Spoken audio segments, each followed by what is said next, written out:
Our task at that time was counterintelligence, find out spies, ISI agents so-called. Okay, very few people get a chance to catch an ISI agent. While we were monitoring, we realized that there is one gentleman who's logging in, sending a SMS to his Pakistani, mobile. And then that other guy logs in back and everything is happening on Yahoo chat. There is my first ISI agent. If you read your own Arthashastra, it teaches you. The sovereign has no king. Nation has no friends. It is only, interests. In international relations, there is no Vasudeva Kudumbakam.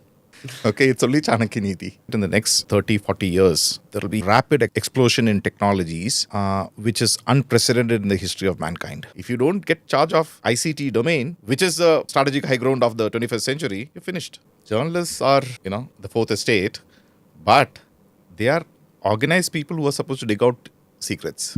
If you are not having a company, not having your own systems, is like entering the battlefield without an army. If you look at how economics have been driven, they talk about the demographic dividend. That is an economic speak. For a security guy, this demographic dividend is a youth bulge, if you look at history. So whenever there is a youth bulge in any nation, economy doesn't rapidly grow. There are only two options. You either have a major war to ensure that these people are occupied in that way, or there will be a revolution. In the intelligence school, if you ever go, they say if you have to fool the enemy, you have to fool your friends. My personal experience is if you have to fool your friends, you have to fool your family. Namaste, Jai Hind. Welcome to another edition of ANI Podcast with Smita Prakash. Today, my guest is a military veteran who's also an academician and a tech entrepreneur. Joining me in this podcast is my colleague Ajit Dubey. Many times we hear of the narrative that an international conspiracy has been hatched against India. And many times we might dismiss it as something done by a political party against the opposition. But those in counterintelligence and those who are experts in foreign relations know that India is vulnerable to such attacks. Don't take my word for it. Listen in to this conversation that I had with the military veteran. Col Pavithran Rajan is credited to be one of the first officers in the Indian Army to have used cyber or internet to track and apprehend a Pakistani intelligence operative in India. Pavithran Rajan's work is in the fields of information warfare, information security and privacy, national security and international relations. Colonel Pavithran, thank you so much for coming on the show. Can I call you Colonel or... You can call me Pavi. I always like ladies to call me Pavi. Oh, okay. All right. Ajit and I are very honored to have you on the podcast. I'll begin by asking you about giving a broad kind of a global background about, and then we'll go on to specifics about operations. When did the war for control of information, pathways begin? And is there a war, firstly, about that? And where is India positioned in that war? Information warfare, in some ways, is as old as mankind and civilization. And we have always been trying to influence each other when we form tribes, when we form nations. Unless that information domain is controlled, there is no nation. You can see a classic example what is happening in Pakistan. It's the information which affects you, your brain. We are emotional creatures. So now to answer this about, this was first defined by the US, that information is a domain of warfare. They are the ones who pioneered the internet. They created the internet because of their experiences in Vietnam. And in Vietnam, they had a problem of controlling populations. They realized that they had to control the Vietnamese population to win that war. And DARPA, they started off this entire, network computers and internet out of that. And what we today see is a logical fallout. And, a couple of people have, reported on this. There's a beautiful book by Yasha Levine, who has done a, sterling study on the background of the origins of the internet. And you will find, so back to 60s, I would say. And they foresaw, the West foresaw. Privacy as a concept, if you look at it, was never historically, societies always wanted it to be open. When you're a kid, you will keep telling them, hey, be open about it. Okay, if you go to a village, be open about it. So privacy, how did it become a concept in the West? They foresaw the rise of network computers. They prepared their populations, put it into the education. They also prepared the other world, rest of the countries by saying they're not culturally attuned to privacy. So that narrative is what has pushed us in the West. Oh, they're culturally now aware. We are still not culturally aware. So the battle, I would say, is synonymous with the start of the internet in an organized way, but otherwise, historically, always, since the dawn of civilization, information has always been a prized possession. So you said that DARPA created this with the idea of controlling population of Vietnam. How do computers control? How is internet supposed to control population? Okay, so in Vietnam, if you look at the military literature, when they had to control the South Vietnamese population, because the Viet Cong was fighting guerrilla warfare, and the Americans were, they were finding it they won every battle, but they couldn't win the war. So it was a population from among which the Vietnamese were, the Viet Cong was trying to battle them. And they, herded them into villages. They started making extensive records of who is what, etc., etc., etc. How do you recognize them? How do you do that? And they realized that this is something which is very useful for computers. Computers is what it requires to, solve this issue. And there started off this movement of connected computers. And they're brilliant guys because they encourage excellence. And they foresaw that this is a domain. And later on, 2004, I'm not so good in dates. 2004 is a time where Admiral, who was responsible for the transformation in the American military, he's the first one to say that cyberspace can be a domain equivalent to the oceans of the 19th century. So they're very clear that if you dominate this information domain, they can continue to dominate the world. So 19th century or the last century was all about controlling oceans and controlling the world like the Brits did. And this century is all about controlling the information gateways and you are dominating the world. Yes, absolutely. So I wrote a small little paper called The Fallacy of the Cyber Commons when I got into the MHA, and I realized that people are not getting what I'm trying to tell them because people who take decisions are older people and they don't understand technology. So I had to give them a corollary of what was there before, how the world is, what is the world order, how is it. British Empire was all about controlling the choke points of the ocean. Okay, and if you look at the global trade, this paper which I wrote in 2014 when I did my research to write that paper, 70 to 80% was trade is by oceans.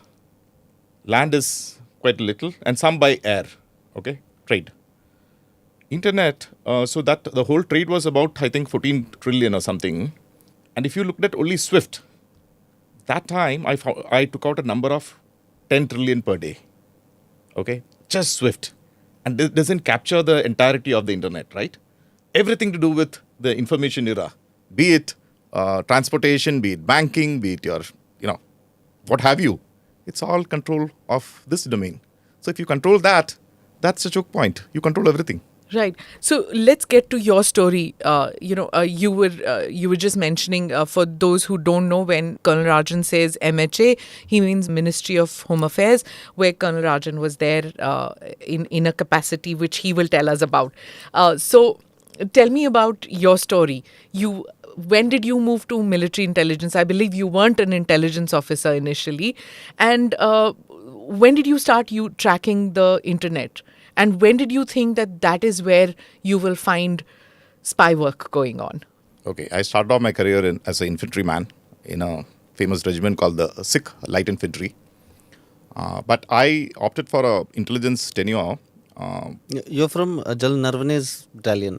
No, General Narvane was commanded 2RR. Yes, I am from his regiment. Okay. And 2RR he commanded, I was in 2RR when he was a CO. Yes, he was my CO. Rashtriya Rifles. Yes, Rashtriya Rifles. And after that Rashtriya Rifle tenure, I had a brief innings in JLA Bareilly as an instructor. But I had already made up my mind that I have to transit from this. I had seen what I had to see in the infantry. 10 years is, soldiering is almost over when you're 10 years. And basic aim was to, try and find I wanted to do something else. I'm a ex-NDA, so we joined the army at the age of 18. And I managed to get this posting to Bangalore, my first posting in the intelligence corps. And when I reached there, I was just jokingly telling my wife, I drove down in my Maruti, I had a Maruti those days, 800. I told her, other than knowing how to drive and knowing how to knock off people, I have no skills which can be applied. This is in Bangalore. This was in Bangalore. Since I was posted as an instructor in JLA Bareilly, those days the government used to give a loan.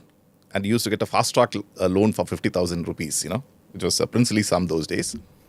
And that money got allotted when I landed up in Bangalore.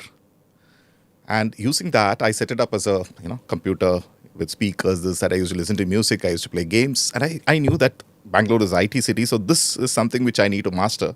But how do you start? And there came a... This is 1990, sir? No, this was in 2002, 2003, Okay. when I came to Bangalore. Although I got into the internet slightly before, I think in 97, my cousin used to have a small IT outsourcing company in Chennai. So I got into the internet. Those days, it was 3 KB, and 1 hour was about $200, and 200 rupees was quite a lot of money in The 97. age of dial-ins. Yes, the dial-ins. Oh, goodness. The dial-ins. Yeah. So I was fascinated when I first entered that field. But here was a computer, and there was a case wherein, I was a new man although I had 10 years of service, I was new in the intelligence corps. And my first OC was a direct commissioned officer and he had about 16, 17 years of service. And I had to prove myself to, initially it's the probation. So I have to prove it to him and the troops that I can do this job. So they gave me a typical case where you need to do a background verification. Someone had written to the commandant of the military intelligence school saying that we would like to employ retired JCOs and NCOs. And typically the address was shown as somewhere in Karwar. And it came to us. He says, okay, go and verify what is the antecedents of this firm before we recommend, ex-soldiers to come there. And off we went to Karwar along with one NCO. And when I reached that village, it was such a sleepy village. I knew that there can be nothing here. And then in the intelligence, you don't want to go and pry openly, so everyone will come to know you're trying to find out. And since I went to the post office and I asked him, where is his address? And he says, so many letters come to this address, but we just send it back to the center because it doesn't get delivered. There's no such address. Now that's an interesting mystery. So I said, okay, now no point staying here because it's such a small area. So we went back to the bus stop to, have lunch. Then I spotted, those days there used to be the cyber cafes. There was a small cyber cafe in the bus stand. And I made a email ID because in that letter there was an email address also. So I made a email ID saying, my father is a retired JCO from the intelligence corps. I believe that you're looking for retired people. Can you, I am working in the IT in Bangalore. So can you tell me how to go about this? JCO is a junior commissioned officer, just in case our viewers don't know. Like an inspector. Okay. Okay. And I went for lunch and we were waiting for the bus. And after lunch, I came back and again logged into the cyber cafe. And lo and behold, there's a reply. So I knew there is someone who is monitoring the mail, And that was an interesting, So I was thinking, now how do I crack this? I knew I had those days read about, cybersecurity professional. That name had not come. But I knew that there's something called hackers. People can trace things because I was totally a newbie. Overnight bus back to Bangalore. So I sent a SMS. I had a Nokia phone. Okay. And I sent a SMS to a couple of my classmates who are employed in the IT industry saying, does anyone know how to trace back a mail? Or can you tell me if anyone knows who's a hacker? And when I reached, one of my friends sent me SMS back, check the first page of Times of India.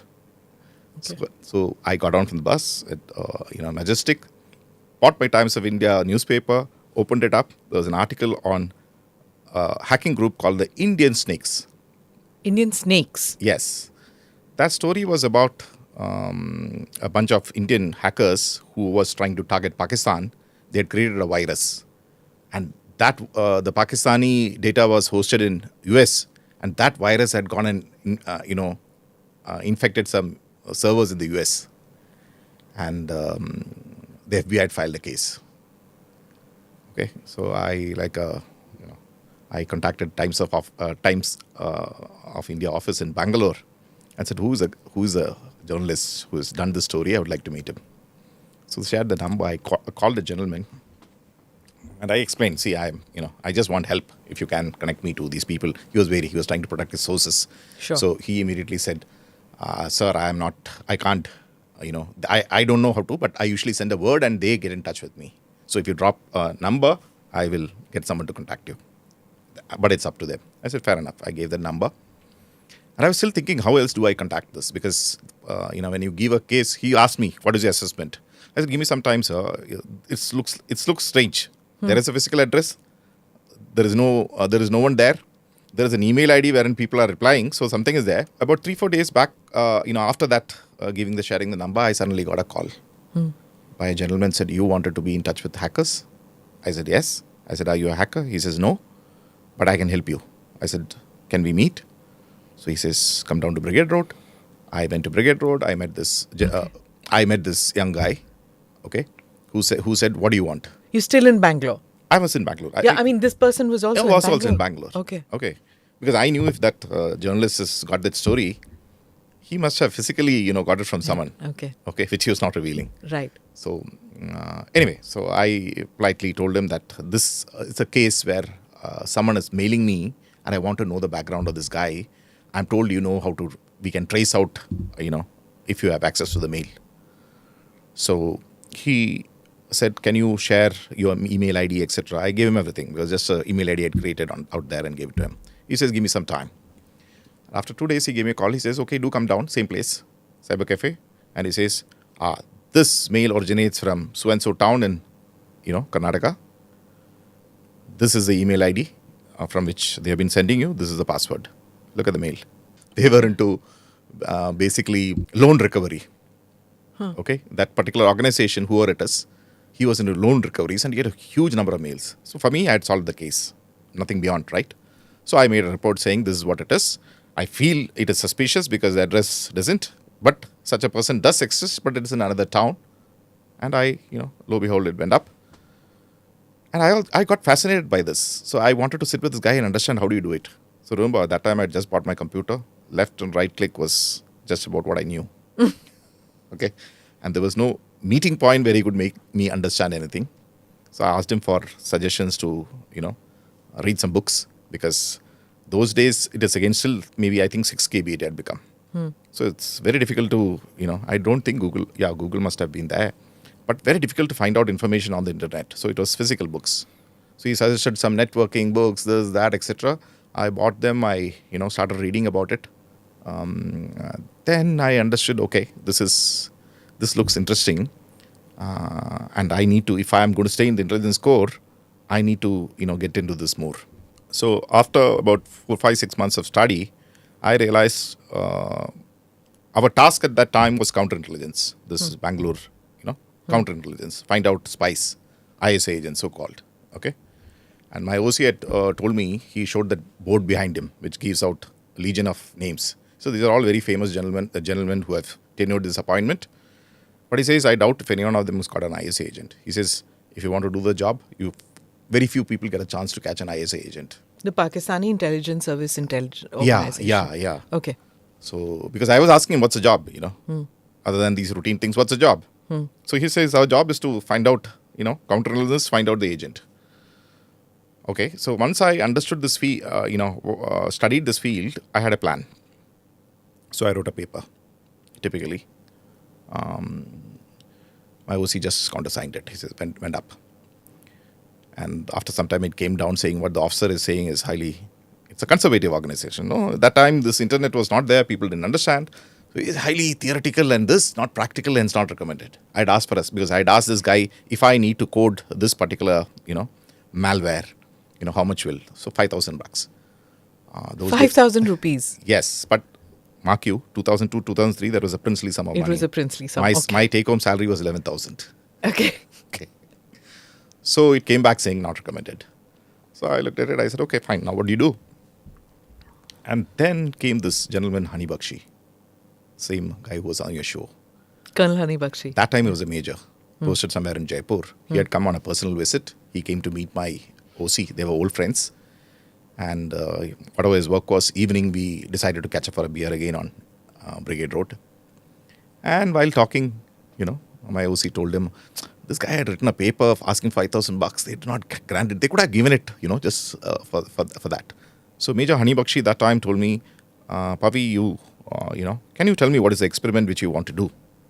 I've got some slush funds which I have created for, certain things.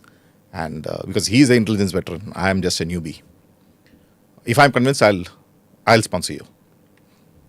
I gave it a thought. I said, okay, he's not in any way in my line of chain of command. He's actually a competing unit. But I said, okay, if he's taking interest, let me make him understand. I said, sir, tomorrow, 11 o'clock, let's meet again in Brigade Road. I'll take you to a cyber cafe. And I went there and I tried to explain what I wanted to do. I could make out, he was not able to grasp what I was saying because, like me 6 months back, I was clueless. He's also now clueless. Yeah, he wasn't a tech-int person Yes, anyway, he was right? not. He was not. But at the end of it, he told me, I'm convinced. This is the future. I'll give you 5,000. We need to start off on this. When he said that, I said, fine. And it was a closed chapter for me. I didn't believe that he's going to send me 5,000 rupees, 1 week later comes the DO with a check attached 5,000. I took it to my OC. I said, sir, Major Honey Bakshi sent me 5,000. He says, okay, start off your experiment. Okay. Then by the time the coding was, because it's a dynamic environment, so it finally ended up costing about 7,500 or something. And I decided I'll spend my money. So my wife, you are spending money for official work. From your personal From funds. your personal funds, because 2,500 is also substantial, no? Right, sir. And so I said, no, I don't play golf, I'm not smoking, so it's okay, I convinced her that way, because for me it was a leap of faith. I said, if this guy can give me money, why can't I put it for my experiment? And my wife, before getting posted to Bangalore, she was posted in Badmer. Badmer had she's a teacher. So Badmer had 3 cyber cafes those days, total 12 PCs. So I knew exactly how I wanted this coded because I understand the army. And Bangalore those days had maybe a few thousand cyber cafes. Yeah. Okay. So in an ambush zone, if you have to do something, you look to a place which is narrow. Badmer is narrow. That was part of Southern Command those days. So I knew this 12 computers. No, and sir, importance of Badmer, which you want to say, is that Badmer, Jaisalmer, this is one major area where all the exercises were happening. We are on the border right now, We are Pakistan. on the border. And the Pokhran had also just happened, 98. Yeah, so, that's Yeah, a sensitive area. area. Yeah, That's a sensitive correct. area. Jaisalmer had 40, PCs. Yeah, because But of I knew tourists. Badmer was, tourists, they had 40. I'd been to both these places because my wife was posted there. And every day I used to go to some cyber cafe to, spend time. Nothing much to do there, sleepy towns. And there was an NCO those days initially. There was an officer, but later on NCO. I had made this thing where second it pops up as a button and he clicks on it, it vanishes. He says, sir, it's vanished. I said, something wrong with that computer. Because need to know, no? You can't tell people that when you do something, need to know. In any case, I managed to bug all those computers without they coming to know. In Barmer. In Badmer. Okay. And about a month later, while we were monitoring, we realized that there is one gentleman who's logging in, connecting to a website hosted somewhere, sending a SMS to his Pakistani, mobile. And then that other guy logs in back and everything is happening on Yahoo chat. Okay. There is my first ISA agent. Okay, I was very convinced. I remember he had about 40 email IDs. Okay. All had one password. Oh. Because he hardly knew the internet. He hardly knew the computer. He was from the Sindh province. So the Pak Intel had, put him through training. And his first email ID they had shown him how to make a scan. Because those days there was no smartphones, okay? It was all dumb phone, Nokia 3, Yeah. those, there was no phone. So it was a different world. This guy was a Pakistani in India. In India. Physically in India. Physically in India. Now the trick is because I had been constantly reading up on how to go about catching this. Now I can't because this is a case now. I can't take the help of any hacker or anyone. Now I have to do it. Okay. Okay, I can't trust anyone else. And my knowledge is, so you can imagine the amount of, reading I was doing to try and find out how to, Were you reading the texts which he was sending? Yeah. You were? That is how I knew, that is because he's reporting on, what are the exercises taking place. Typically what a Intel agent would be doing. Okay. It was not easy to trace him every time because he was mostly on chat. But whenever you used to send an email ID those days, we used to get something called a header. And from there, you can pinpoint approximately and through the service provider where exactly. So it was a lead time. So that's why he was always ahead of us. Now, we tried many times to, we had his picture, but we could not catch him. Okay, but we had extensive notes about this guy because 2 years we had, tracked him. It was a challenge to make people, say that I'm tracking in your area. Why the computer? For them, it was human intelligence. And I had come from infantry. And if I'm going to teach them how to capture someone through the computer seemed unbelievable those days. So there was a challenge, multiple challenges. People tried their best to help me. I finished my tenure in Bangalore, got posted out. The guy had still not been captured. Why? He's ahead of us. He's always ahead of us. Unless you catch him physically. How do you catch him? He always comes to some cyber cafe. We don't know when he's, which cyber cafes. One day he's here, one day he's in Badmer. I only come to know whenever he logs in he sends a mail. From his chat, it vanishes. There is no headers. I had no way to, those days. Okay. 1 year into my next tenure, I was told that this guy has been captured. He was captured by the IB. Okay? Through some other means, human intelligence, some other means, and brought to the JIC. And the military intel was, they realized that, okay, we know much more about this guy. Because for 2 years, you had the information, but you So couldn't. the reason I could talk to you about this was, it was reported in, again, surprise, Times of India. And this news was picked up globally. It was even covered in the US because when I came back on leave, I was looking through, it was covered all over the globe. Indian military intelligence tracked a Pak spy, for 2 years was unheralded. Okay? Accident, purely accident. So that was the story. Interesting. But it takes so long to track Those a days. person. Those days was a different day. Firstly, even if you try to, if it is a BSNL you tell that engineer or you send him a mail saying that please tell me because the IP address and time and date. If you tell them, then he'll tell you from where it is. Because BSNL is Videsh Sanchar. BSNL, BSNL and- became Bharat Sanchar Nigam, which is the state-owned Telephone. And this guy network. was moving all the way from Pune to Rajasthan. No? It is not that he is static in one place. I So he's see. traveling constantly. Okay. Okay. He had told his people at home that he's in Dubai. He's working in Dubai. Okay. So, but then I became immediately instant famous. Within the fraternity, I became famous. But this is a guy who, and that helped me. Because what happened was, that time I was in Kashmir, looking to a trans-border human intelligence. Half the time, it's snow down, nothing to do. But those days, there was a famous IPS officer, Shiv Sai, was IG Kashmir. And he had an interesting problem. They suspected they know an Lashkar operative.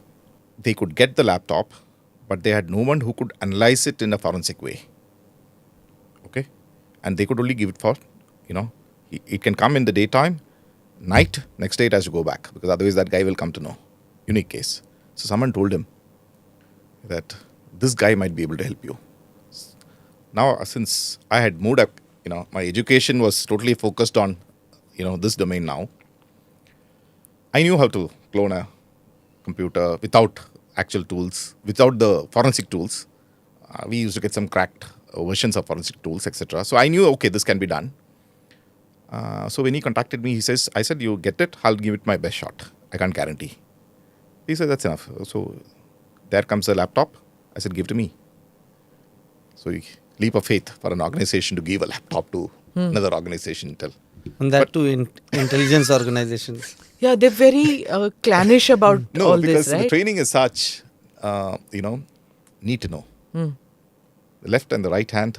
Because otherwise, how do you maintain operational security? Correct. But he took a leap of faith. I've seen many people in my entire life take leadership leap of faiths. That 5,000 rupees from from Honey Yes, Bakshi was a yes, leap of faith too. Leap of faith. Yeah. So I cloned it.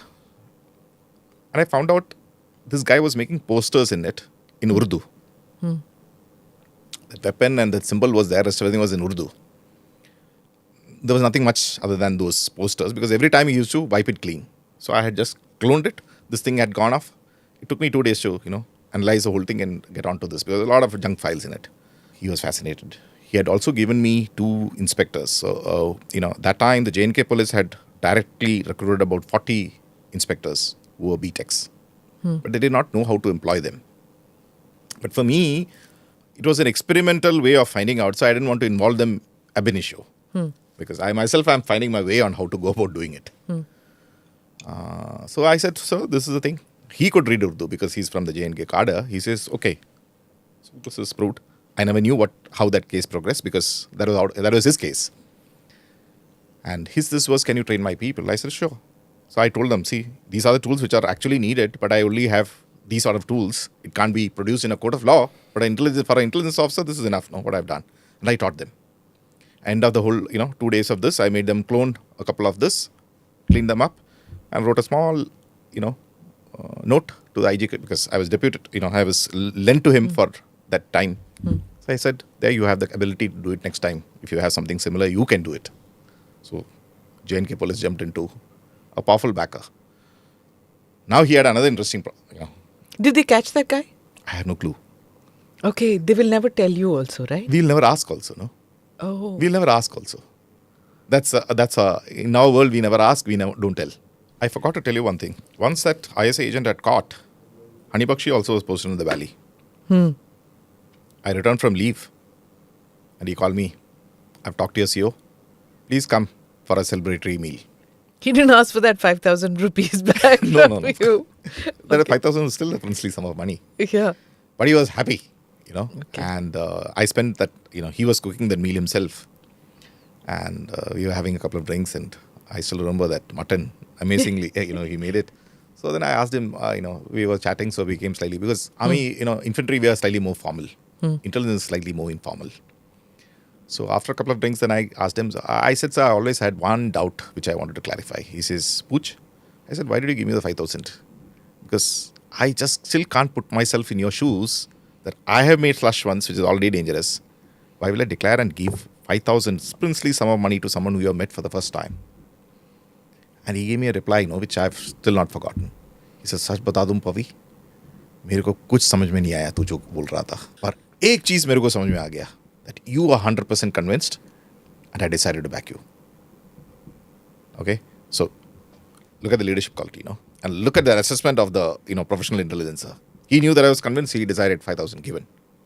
Okay. And it took 3 years for the result to come, right? Yeah. So the goal at that time is to catch that ISI guy, but that came later. You were spending the money to get the skills, but the goal was to catch a spy.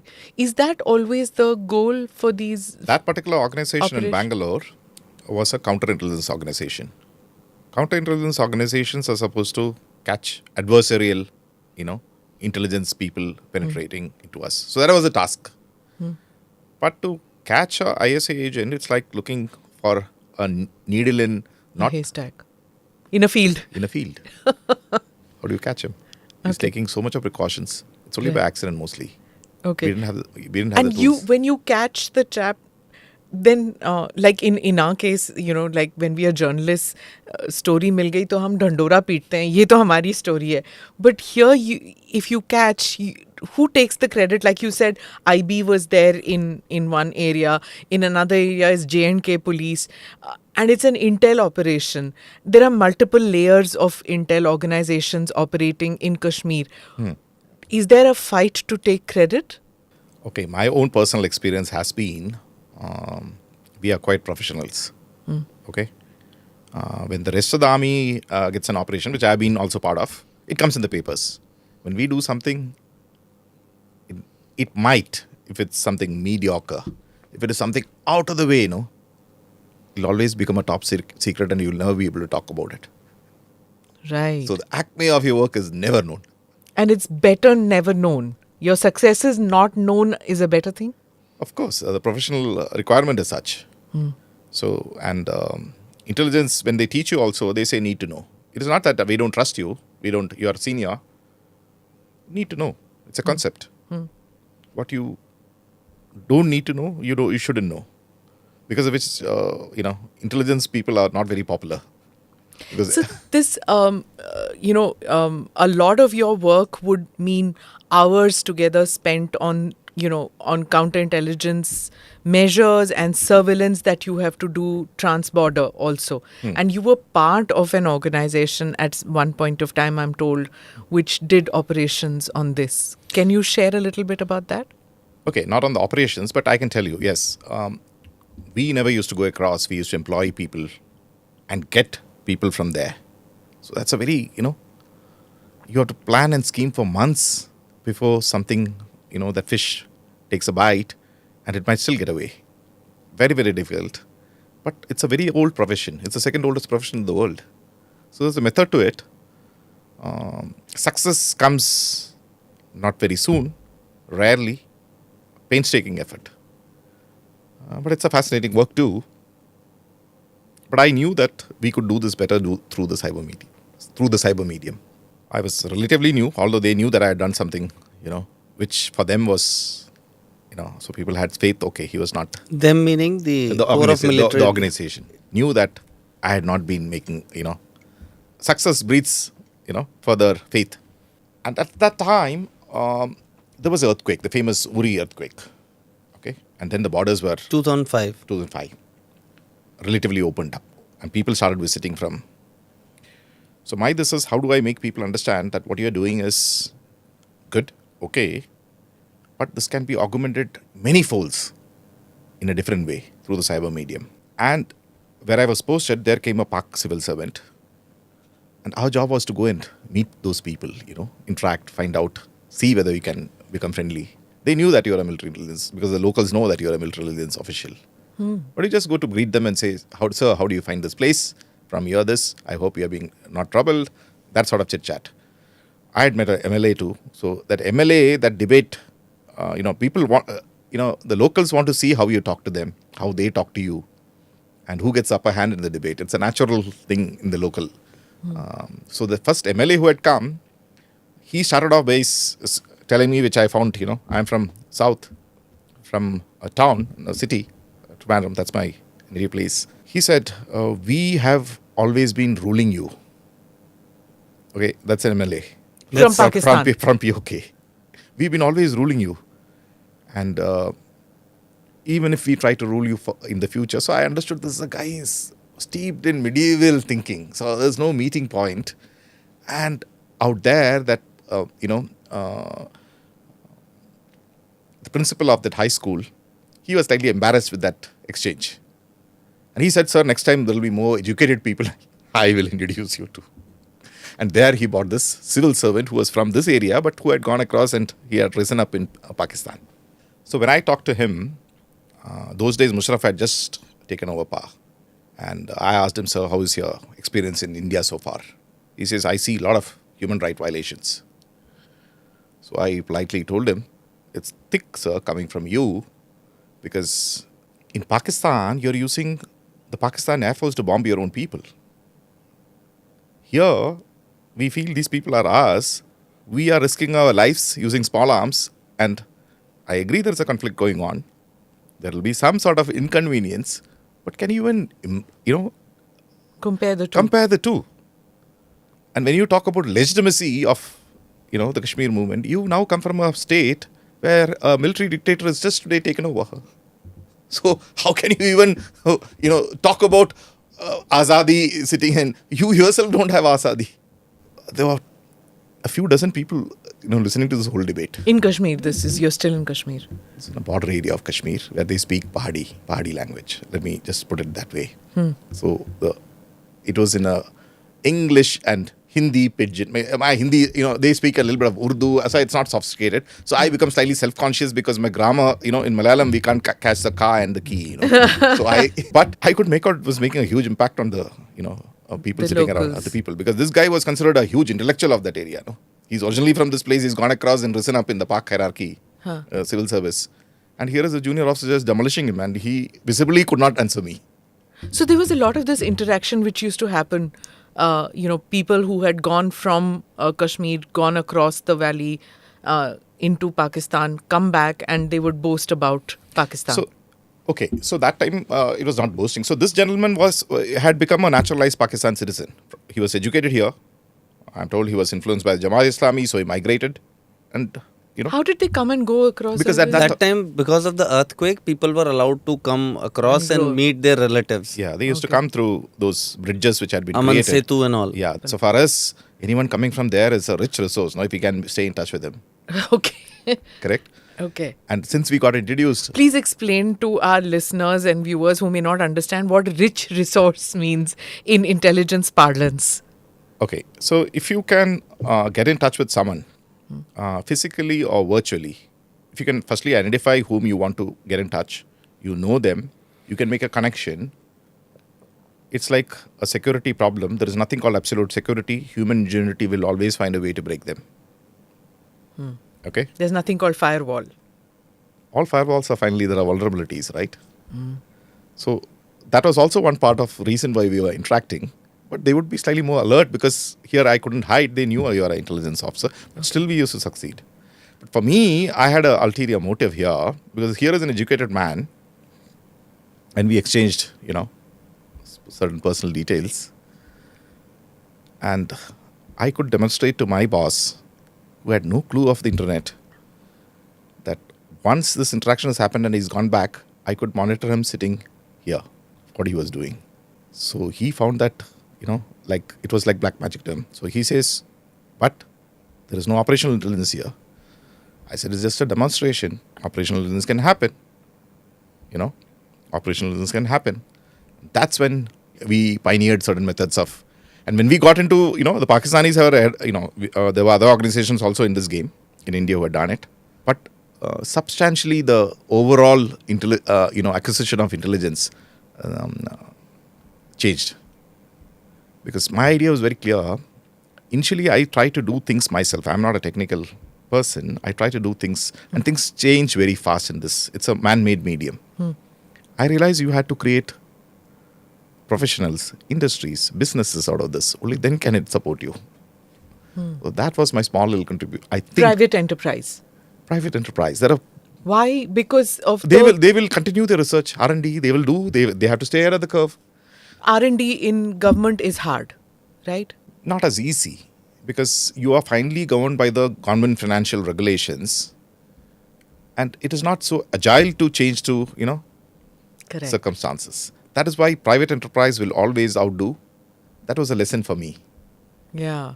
And like sir, when you started using internet, you started meeting your rich resources. So that time, because I remember 2003, 4, 5, internet would mean ki see some result, exam result, or there was not much of use of internet for for common people.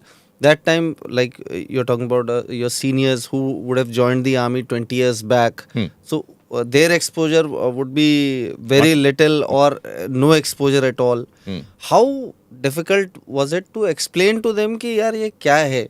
And like if suppose the Colonel Saab who was relatively younger, he would agree ki haan yaar ye to this is possible.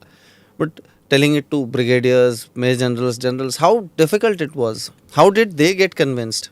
Since I had got success once, they would listen to me, but I could make out that they were wary because for them this initially it was not making sense.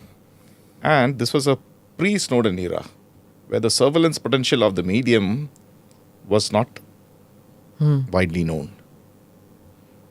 And in the military, we largely employed computers for typing out letters. Yeah. The word processor. That's what it is. Yes. And for PowerPoint. Right. So, but, if I was, you have talked about how you cultivated sources across the border. Though operationally you will not tell me, but still, I'm guessing it was not just Pakistan. There were others also. What about our vulnerabilities? With 2611 and what happened at that time showed that we were vulnerable too because the operation was being carried out and those guys were monitoring us at that time. So let me go back to the J&K police. Since I taught them something, the trust level had increased. That I'm a guy who is, in India, historically, if anyone has a skill, they hold on to it. only then is he relevant.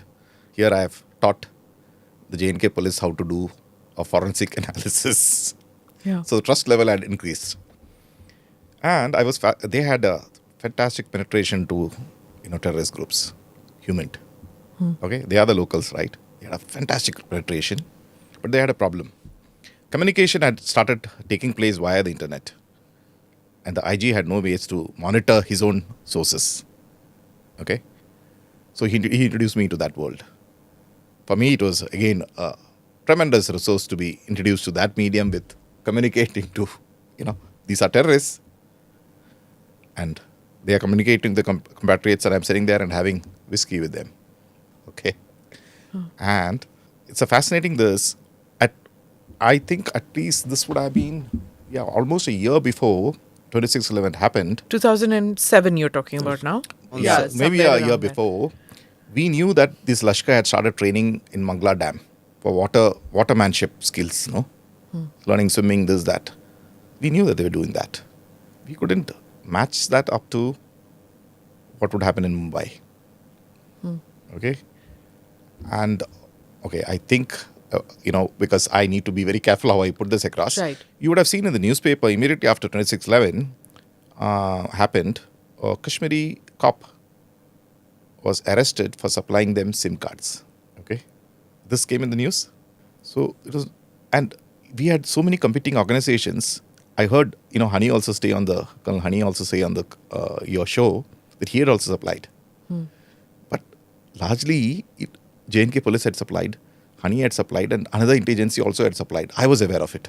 Supplied SIM cards. Yeah, because here are, it's You a can double listen. game. It's a double game, right? Correct. So if you have cultivated some of their people and kept them with you, you need to give them something to show that they're authentic. Cell phones and SIM cards were expensive, and it was Money a way was to not get the issue for them. They had money. They had much more money than me. Okay. Okay? Access to, things Okay. were more difficult for them. Right. So if you gave the SIM card, you could listen in, you could... So yes, if you notice also, they'll I say mean- that these SIM cards they were always, because they had been supplied to the terrorists, so they were always being monitored. So when 26/11 started off, they immediately could zero into all of them, no? And that is how our intelligence agencies could pinpoint and figure out that, okay, this SIM card is now active. So those SIM cards have reached these terrorists. Yes.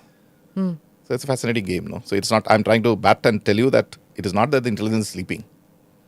Sometimes the dots cannot be, Yeah. Yeah. We knew they were doing, almost a year back, they were doing, training. And I was also wondering, after Kargil, will they try and do why are they doing the training? So it's a problem, no? How do you sort it out? You can't alarm them. You can't, again, need to know. If you start approaching through another will they come to know that we know they're doing training? And exercising in water means that they are not going to come to Kashmir, which is hill. It's not water. There are water There are bodies. Only too. water There are rivers. If they were rivers to and come Mula via the Lake and river. etc. But Mangla Dam is not a river. yeah, it was they must have been teaching them how to, before launching them through sea, you have to get the plainsmen to at least learn how to swim, right?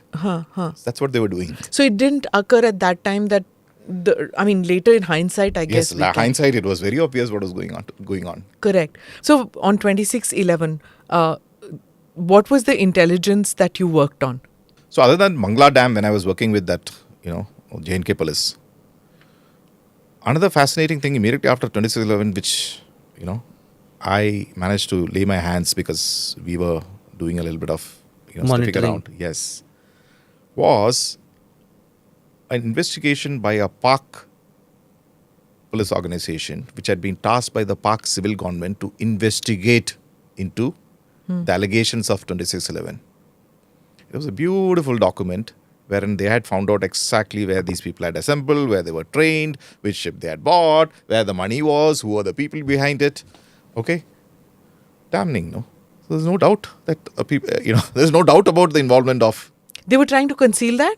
No, see, in any nation, in the intelligence Yeah, operation. he's not going to say it. He's going to go over it.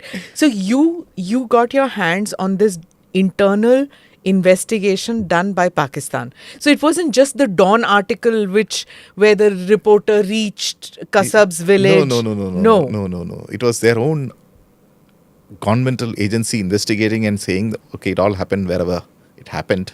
But at that time, there was this whole thing that India ne apne aap kiya hai and then done this. So my job is to do that job and pass it on.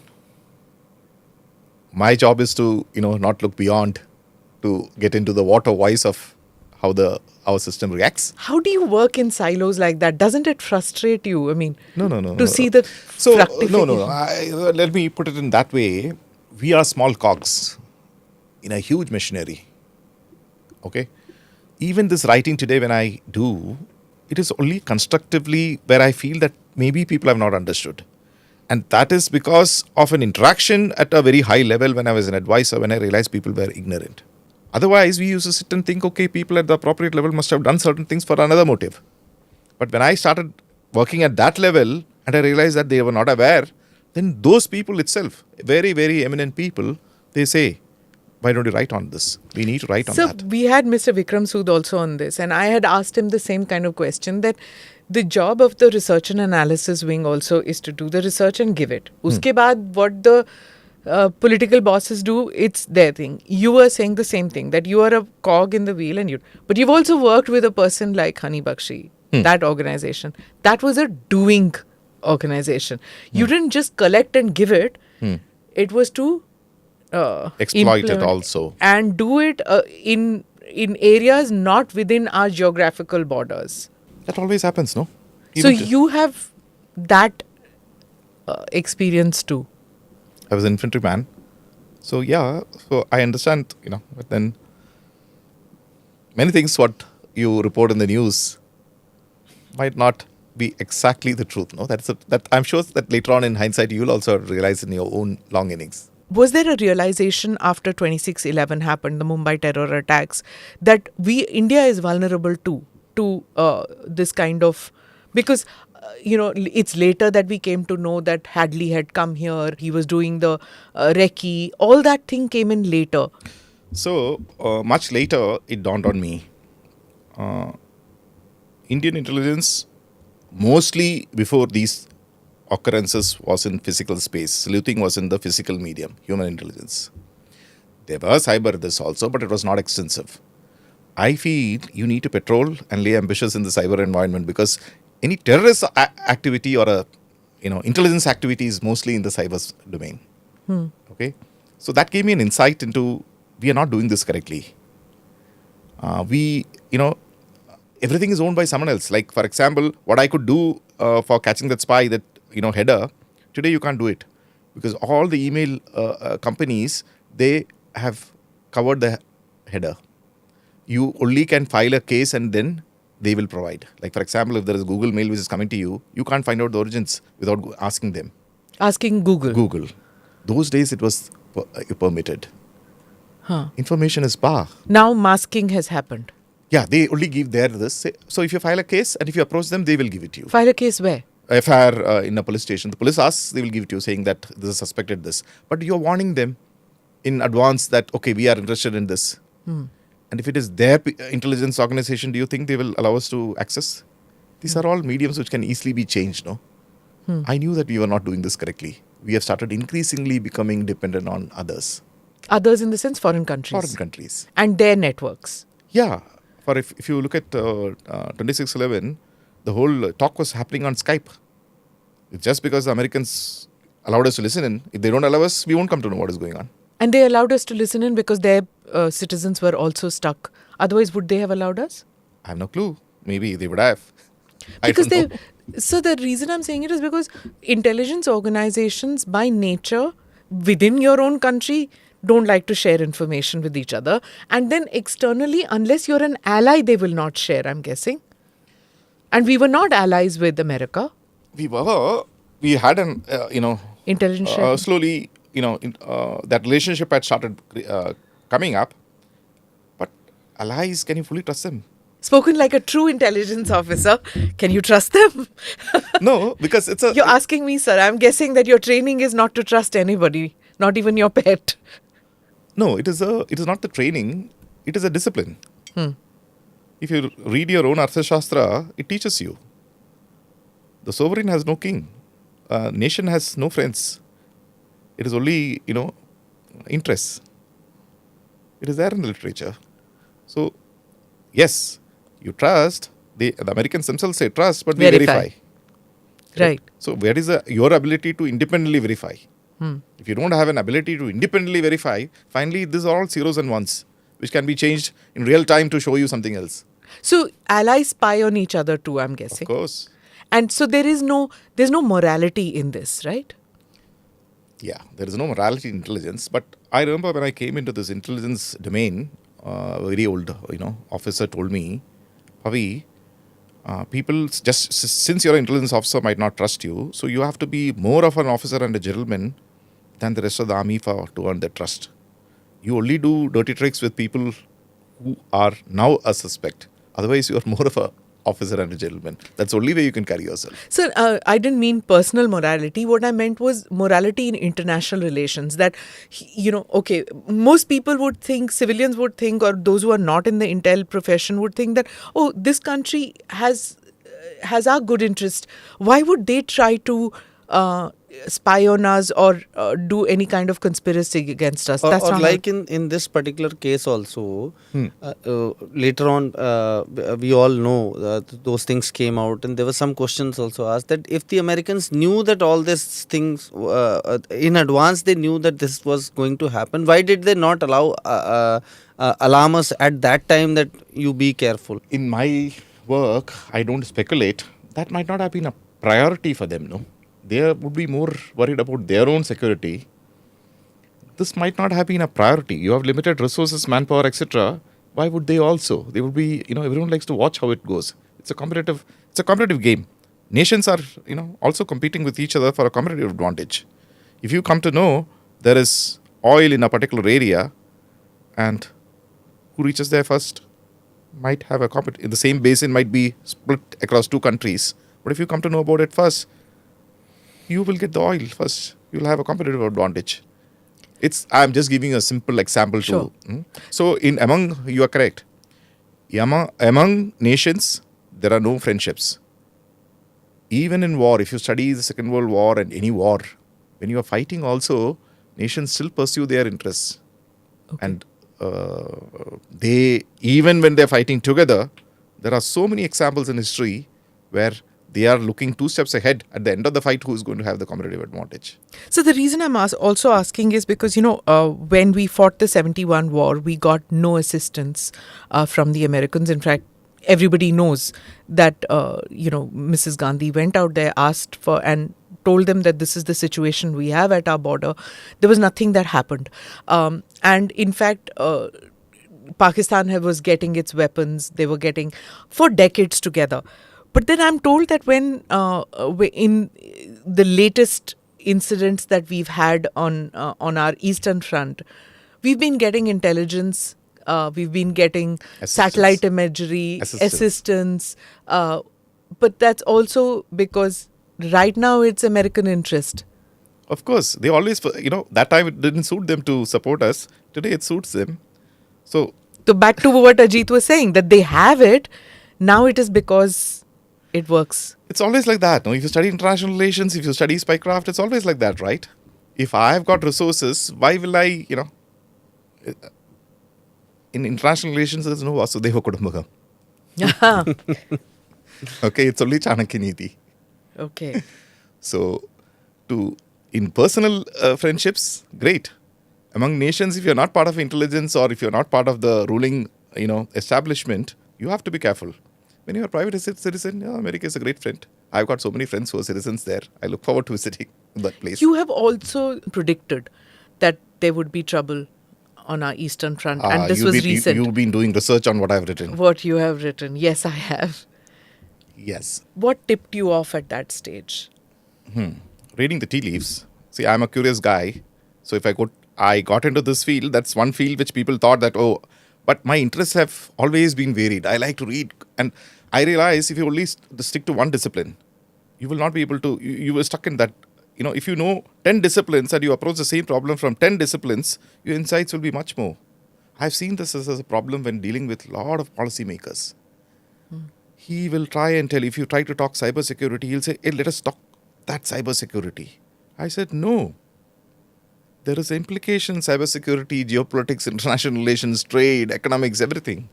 So you need to see that. So at that time, the initial tensions with China, and I knew that it is bound to happen. A conflict on the border, It is on so, the boundary. Yeah. the day they declared, CPEC, the interests are, you could immediately analyze what is the interest. You will realize about 10 years back, they have started giving, pinned visas. They prevented our, army commanders who commanded Kashmir they were preventing that visit. Nothing is by accident. So they already had the intent. They had made the mind. CPEC did not happen in one day. The day they make CPEC, would they like Kashmir to be with us or with Pakistan to give depth to that particular artery? Elementary. In case viewers don't know, this is the China-Pakistan Economic Corridor, which passes through POK, which they call Azad Kashmir. Pakistan calls Azad Kashmir. POK is Pakistan-occupied Kashmir, and India objects to CPEC, saying that this is passing through area which technically belongs to India but is under Pakistan occupation. So India did not become part of CPEC. Sir. Yeah. And sir, we have had conversations earlier also, and you were talking about your personal experience of this betrayal by foreign powers in giving equipment and all that. Okay, so he was interested, when he keeps talking to me whenever he has a doubt. So I'm a very keen observer of military history. Okay, in the Falklands War, it was a French Exocet missile which brought down a British warship. That time I was in school and I remember reading. They were saying, before we give such equipment to, third world countries, we should have mechanisms to control it. So if you study cybersecurity, it's a kill switch. Yeah. So for me, when you give equipment, people said, it's a buyer's market. If you understand the global order, the world order, if you understand how the things work. And you faced this in Kargil. Okay. So I was in Kargil as part of RR. Okay. I was part of RR. We were the first reinforcements to reach in Kargil. During the war? Yeah, during the conflict. And I remember, we used to have AK, RR, Rashtra Rifles used to be an anti-terrorist organization. So our weapons were slightly different from, the regular army. The units which are going in for attack had INSAS rifles. But people were not confident. So first time when we landed up, immediately they took our, that was something that stayed in my head. And we were back to, 7.62 Ishapurs. Okay. Now, how do you keep men every day? 40, 50 bodies were coming down those days. So you have to keep men fit. You have to keep them occupied so that they don't. One is training. And when training, it cannot only be physical. You have to, 24/7 physical is not good. So those days, we had been issued with something called a Garmin, handset. Garmin, Yeah. Otherwise, before that, we were in the olden method of triangling and finding out our own position for the map. Where are you on the map? So Garmin once press and you're supposed to have a grid reference, okay, up to 10 figures. So I thought I'll, train these guys about. Can you explain a bit more what the set was for grid reference and all for our listeners, sir? Okay, so today it is so easy. Look at this world today. You GPS. GPS. You have a smartphone. You from that you open up a map and you immediately know where you are. But when I started off my training 30 years back, we were taught map reading. So that means you identify certain prominent places in the surrounding, and then you triangulate back to on the map where you are. So that is the place where you are. Have you seen a Garmin? I have, ma'am. Yeah. Okay. Yeah. So this Garmin handsets had come. Yeah. But somehow I felt I could not, there was something wrong with that set. Because I knew where I am. But the Garmin set was showing me somewhere else. So I then thought maybe because of the valley. And you were in Kargil town at that time? No, we were in the defense so I was behind Kargil town, But in that place, I was in a valley. And I said, okay, enough The features are there. Yeah, enough satellites we may not be able to get. But in my mind, it was troubling me that, hey, we have spent this money and we are not able to, it's not working. Okay, so I left it there. But after 1 month, the Kargil war was open, and I was one of the first to get leave, before it was officially over, because my leave had been overdue. I landed up in that, famous transit camp of Srinagar. That's where you always go for a drink, because you find officers from all over the place coming, and that's where those are not the days of, smartphone, any phone. So this is where you catch up with people and share notes, what is going on. And there I found a naval officer sitting out there. So I went up to him and I said, sir, how come a Navy man during war so far away from the ocean? So he tells me, okay, since you're asking me, let me tell you. The Americans seem to have switched the GPS signals in Kargil theater. So I've got some Russian equipment and I'm taking it there to find out how much it has been switched. Okay, that taught me a profound lesson. Exocet, kill switch. Second, it comes to ICT. If you own someone else, he can change it in real time. Never trust those equipment. Oh my goodness. Okay. Okay. So that And we are all told that the reason the war ended was because Nawaz Sharif went to America, and there Bill Clinton told him, get your forces back. And it was the great America's help, which is the reason why the intruders went out of.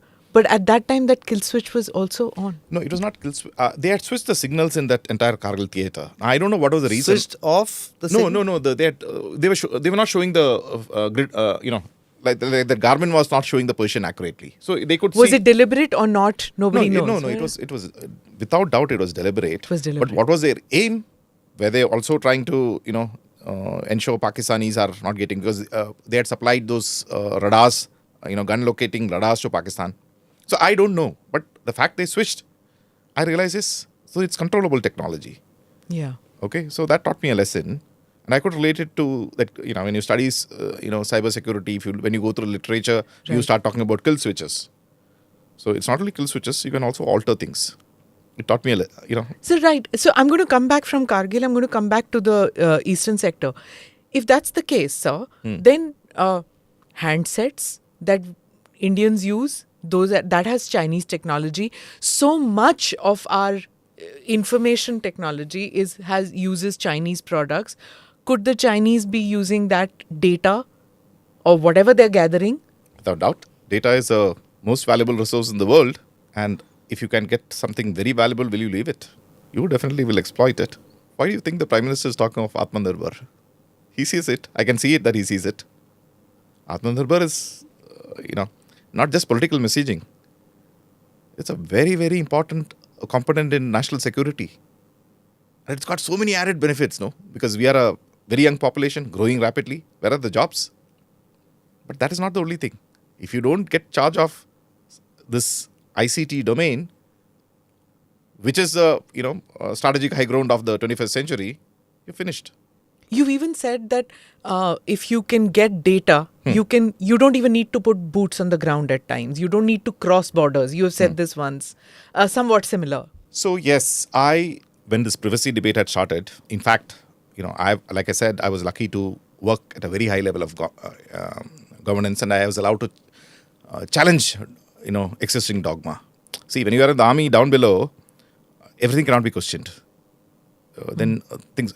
But when you're at the highest levels of government, you're allowed to say, hey, no. When you went as advisor Yes. to Ministry of Home and then I Affairs. had this, let me tell you, a very decisive and open-minded, civil servant. Let me give him also credit. Mr. Shambhu Singh, he was the first guy. He told me, when I told him, he immediately started understanding what I said. He then said, can you write a paper on the strategic aspects of privacy? He was the first guy to spot it. So I again did my research, gave him that paper. That privacy is not a personal thing. It's got a lot of strategic import. It's got a lot of economic import. But more than that, it's got a national security import. Okay, he was the first guy, and he immediately said, what you've written is, my understanding is totally changed now. Like, so journalists use it, use cell phones made in China.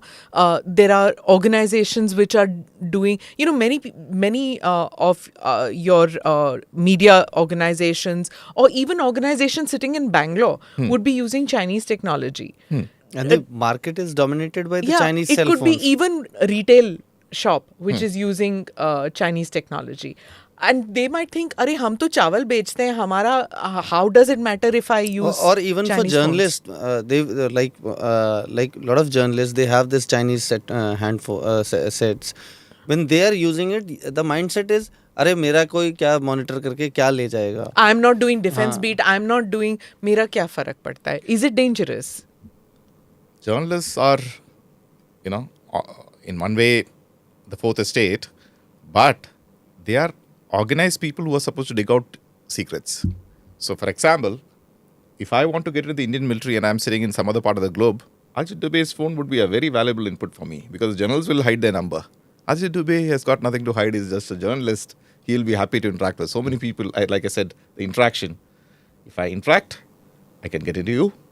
And if your phone, if you can buy my phone, it's much more easier for me to get into that phone and monitor it, right?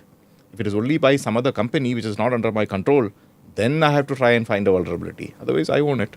Okay, fine. Suppose he doesn't have a Chinese phone. He understands. He uses a different phone. Which right? other phone? Exactly. That's what I wanted to know. What is a safe phone? Because also his wife might have it. His mother might have it. So how does it work, sir? What is safe? What is a safe product? Even if you're not using personally a Chinese technology, is it possible not to use Chinese technology? So I have a feeling, I predicted about, I could see this about 10 years back. Yeah. People will look at this time in history, okay, this proliferation of smartphones, the way the world is, they will look back and say, oh, people were so stupid.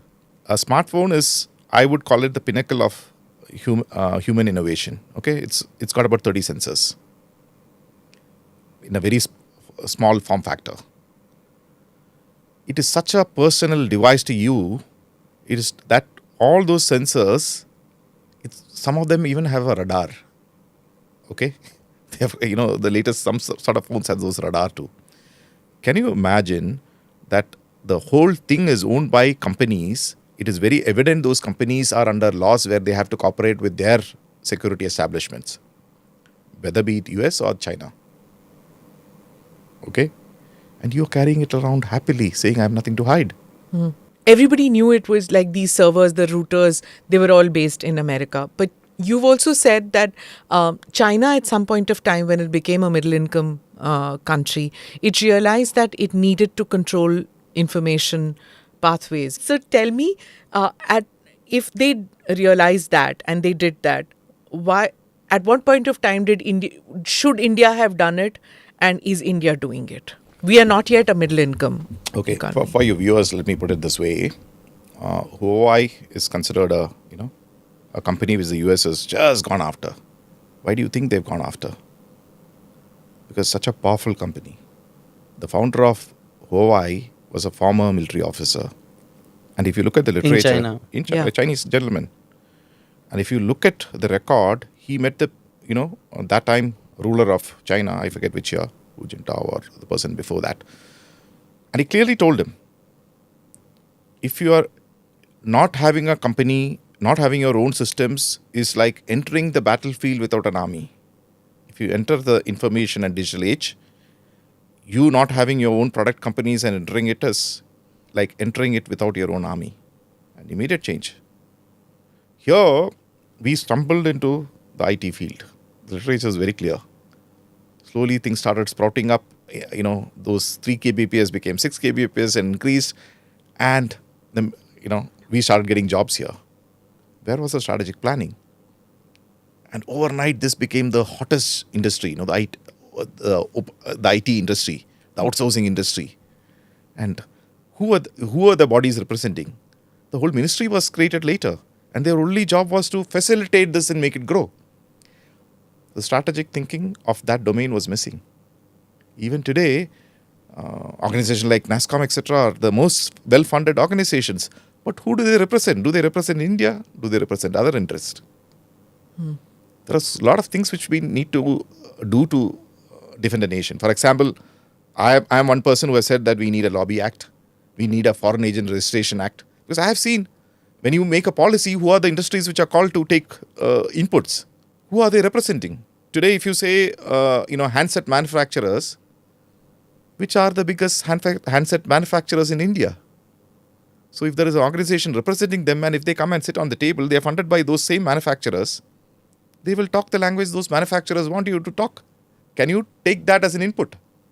So there's a lot of work to be done. See, the reason I'm saying also is, sir, that everything has to be digital now. Transactions have to be digital. The whole country is moving and everybody is appreciating it, that we are already behind, We are ahead of many nations, is what they say. Yeah. But if you're going everything digital and that digital space is not controlled by us, It's controlled by another country. At any point of time, that kill switch, that famous kill switch that you talked about, they can employ that, right? Yes, it's not only the kill switch. Okay, it's not only the kill switch. If you study the architecture of the internet, it is clearly controlled by today what we have is a US controlled internet. Okay, the US has accommodated certain other nations which are Western nations via the root zone servers. So it's a controlled domain.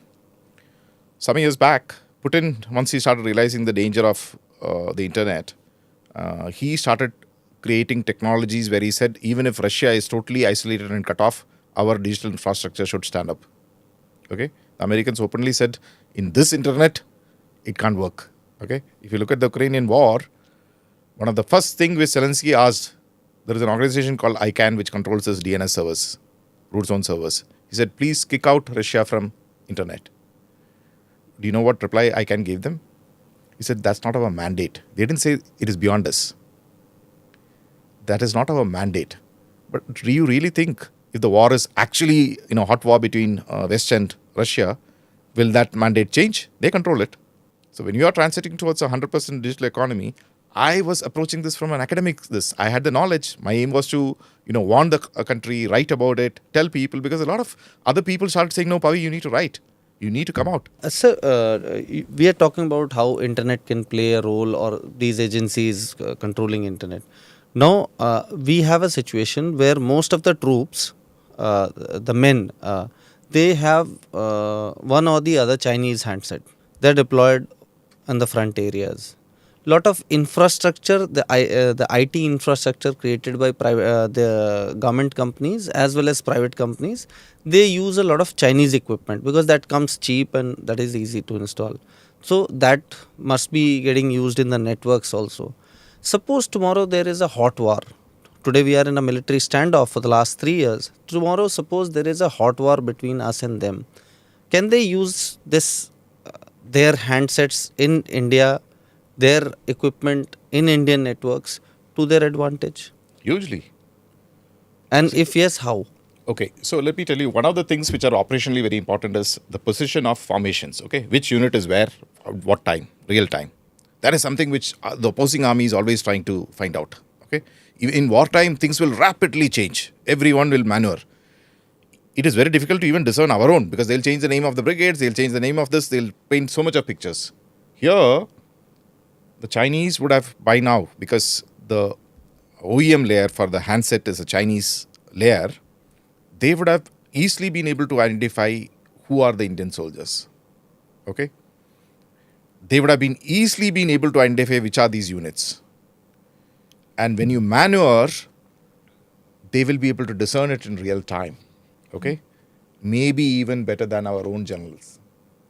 They will have a very accurate picture of where our forces are. Okay?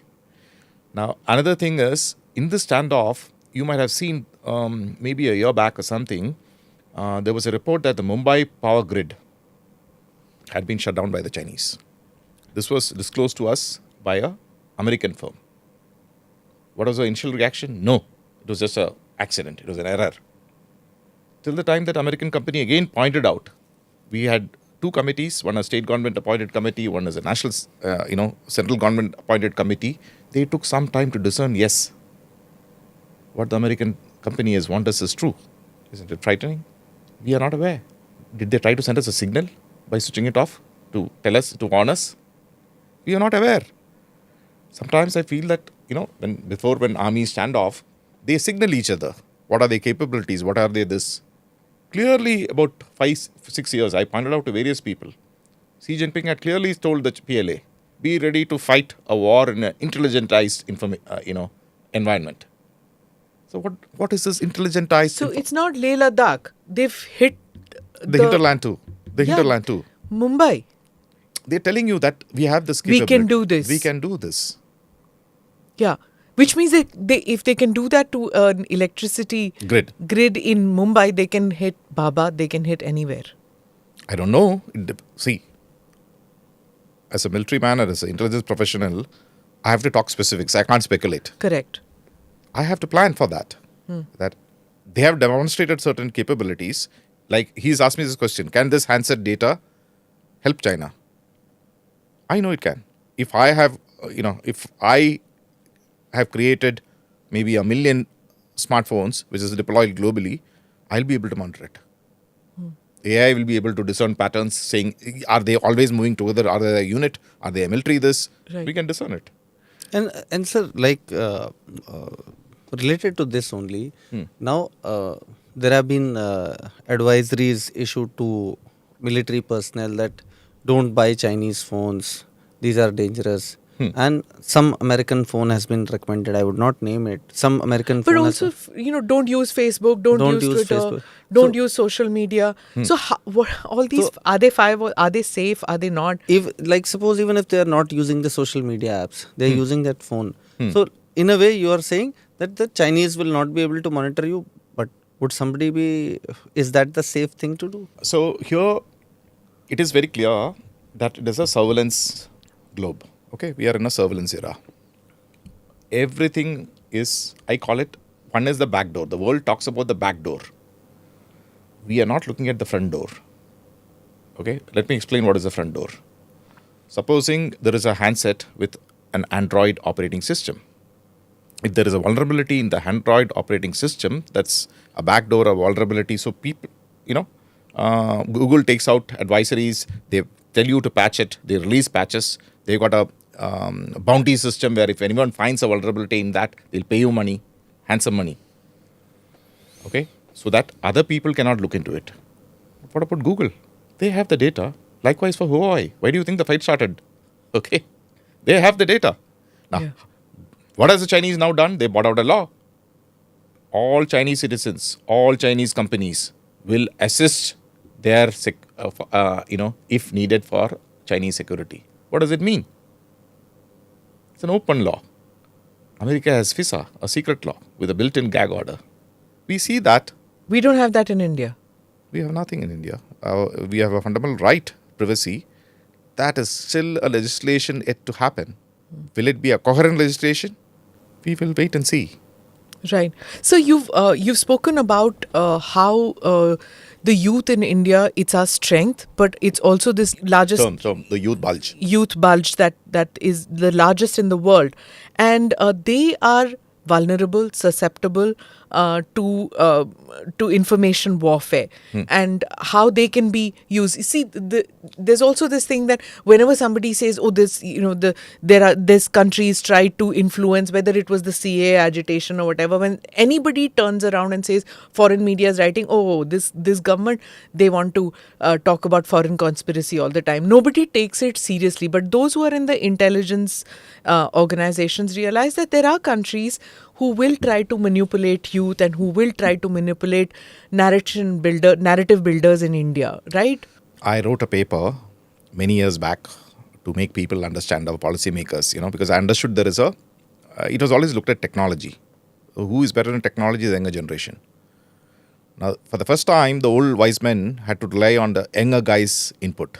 That younger guy doesn't understand the larger picture. He only understands the technology, the engineer. Okay, he doesn't understand the larger this. I realized that because when I started interacting with older gentlemen who had taken those policy decisions, I understood that they had not understood the strategic input of this domain. No names taken. But once I started interacting and making them understand, they were very, very, supportive. They said, we didn't know. They said, you should write more. You should talk about it more. It is not that they were maliciously doing certain things, ignorance. Okay. So it comes to the youth bulge. If you look at how economics have been driven, they talk about the demographic dividend. That is an economic speak. Okay. For a security guy, this demographic dividend is a youth bulge. So whenever there is a youth bulge in any nation during times of, if you look at history, if economy doesn't rapidly grow, there are only two options. You either have a major war to ensure that these people are occupied in that way, or there will be a revolution. History teaches this to you very clearly. So for that, the economy to grow, where are the jobs? You have to do it here, Atmanirbhar. I'm very happy the government is seeing this. Now that war, no one wants a war. Okay. Now if you have got the data of your whole population sets, we are such a varied nation. We are one civilizational nation, but we are a multicultural, multi-ethnic, multilinguistic religion. You see the diversity.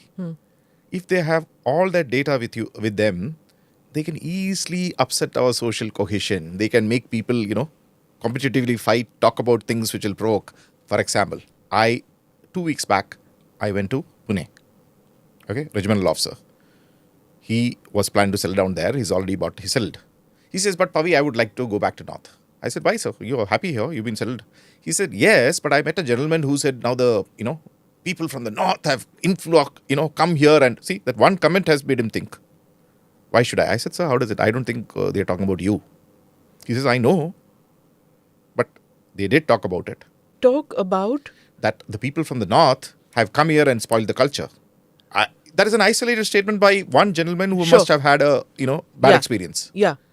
But since this officer who's retired heard that comment, for the first time he started thinking, should I continue to settle here where I'm happy? Or should I go back to the North, my own hometown? Okay, fueling some kind of a narrative which will cause more divisions. Yes. So here what is happening in India is social media is become very active only in the last about 10 years. Before that, there was hardly any social media. So the last 10 years is the social media activism by political parties. Just imagine the sort of heated this. It is actually not there. When you interact, people might not even think about it. But it's significant, sir, because you've had a personal experience over that whole Northeast crisis when that happened. Yes. Tell me about that. So 2012, okay, I was posted in Bangalore. My aim was to retire in 20 years. People had said, okay, done. Okay. When I'd worked with, no names taken, I'd worked with a great general and I had done some good work and I had not been promoted. Okay. I'd missed my board. So he says, Pavi, I've watched you very carefully and we need people like you to, back in the system. I'll speak to the chief. They have not understood your work. It will be all erased and we need you. That's the first time I told him, sir, because you can't tell, when you're in service, you can't tell I want to quit because then that guy, I told him, sir, I have a small request that I've got a different plan. So this, I don't blame because I had not done, concentrated on my courses. I had a different interest. Okay. I had not concentrated on my courses with a purpose. I was doing something else which I felt was valuable. Now, if you hold me back, I had certain, dreams to do outside. He thought over it for 3 days and he says, okay, I'll back you. So I had one request from him. I said, I need to retire from Bangalore. That's my family. I need some time so that he placed me over there. But at the highest level of the army, they had ensured that I continue to work with the Ministry of Home Affairs. They used to keep flying me back to Delhi under some bahana or other. And I used to be working with the ministry. And you were posted in an NCC unit. Yeah, my hierarchy had no clue. Of the NCC, I had no clue. Again, need to know. So in the intelligence school, if you ever go, they say if you have to fool the enemy, you have to fool your friends.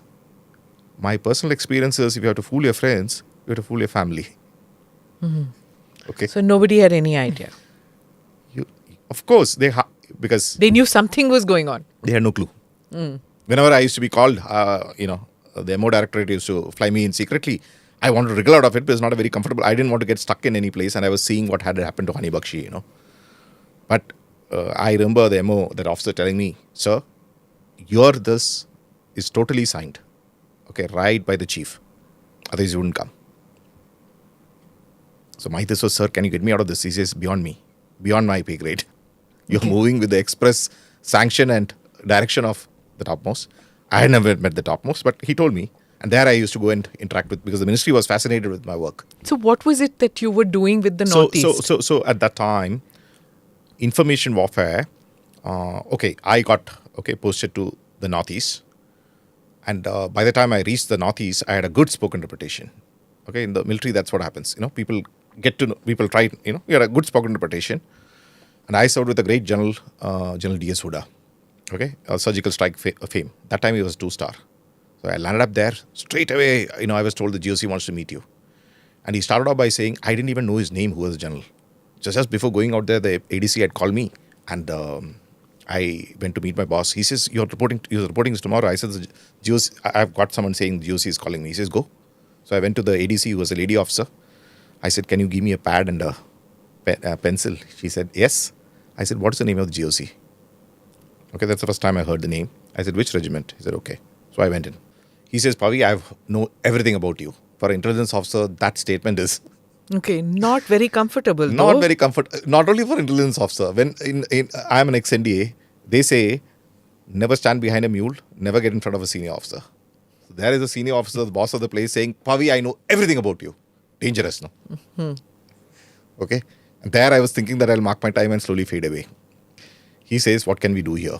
So, like a good professional, I said, "Sir, get me some," because intelligence we always talk to very senior people, no, and we learn intel speak without antagonizing the other person to say a polite no. No.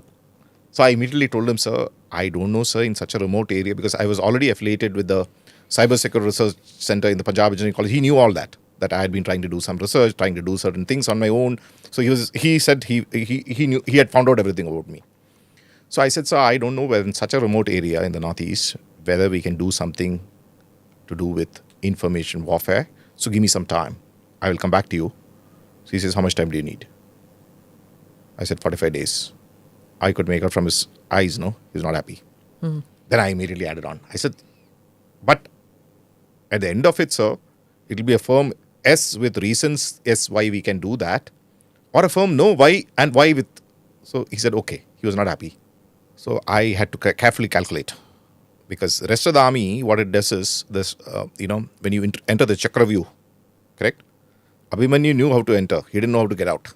An intelligence guy first tries to find out how to get out before he enters.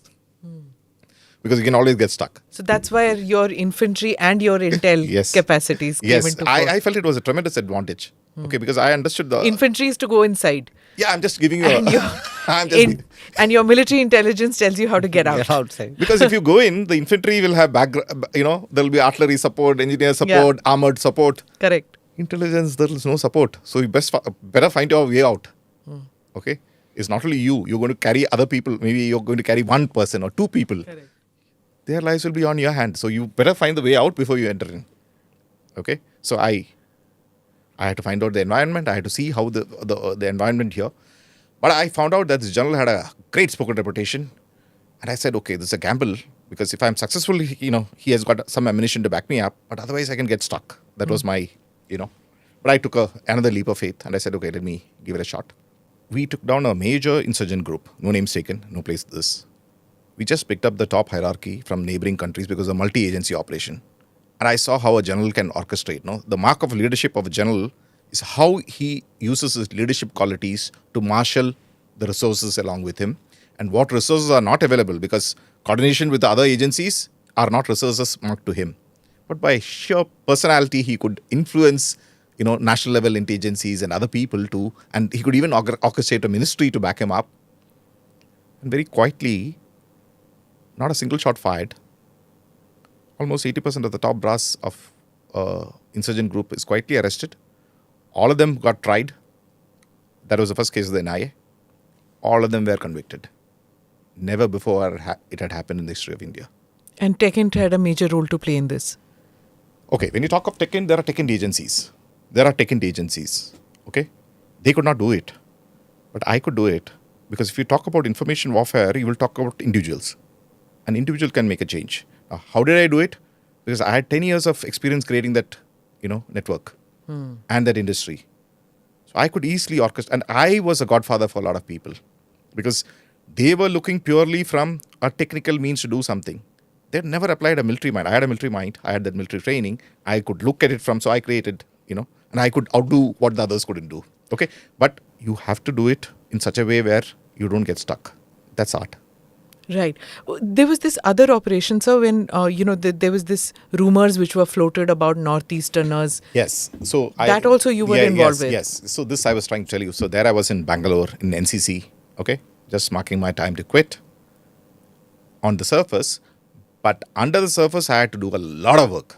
There I had my laptop, my computer, official computer, which I had made into a dual boot. I had to separate this, So the other officers sitting out there had no clue. I'm sitting there and doing my work. So anyway, I noticed that the Northeastern people had suddenly started migrating because of rumors all over that, it was Ramzan time and the Muslims are going to target them. So for me, I started finding out how is this happening? Because I just come from Northeast, I had friends. And the city was rapidly, coming to a standstill. All the hotels, this, that. I knew it was a major tragedy. I was still in touch with the MHA. So I started doing my search. They had not tasked me, but I was just doing a search. And I realized that during Ramzan time, the terrorist groups in Pakistan, they try to attract funds globally. And how do they attract these funds? They have to show Islam khatre mein hai. And how do you show Islam khatre mein hai? If there is some mishap which is specifically happening to Muslims. So at that particular time, just about a month back, there were two small incidents. Okay, one was slightly bigger, Rohingya in Myanmar, and one was happening in Assam, some small little riot, communal riot. Now they took pictures of earthquake victims and Correct. everything, and they morphed it to show that. And from Facebook, the rest of the people started picking up, and the aim is to attract funds. Oh, now, we will go ahead to protect them, this, that. The funds were started coming. Same was started picking up from the Muslim citizens of India. That this is happening. And people get influenced. Facebook. It was those days, it was, mostly through Facebook.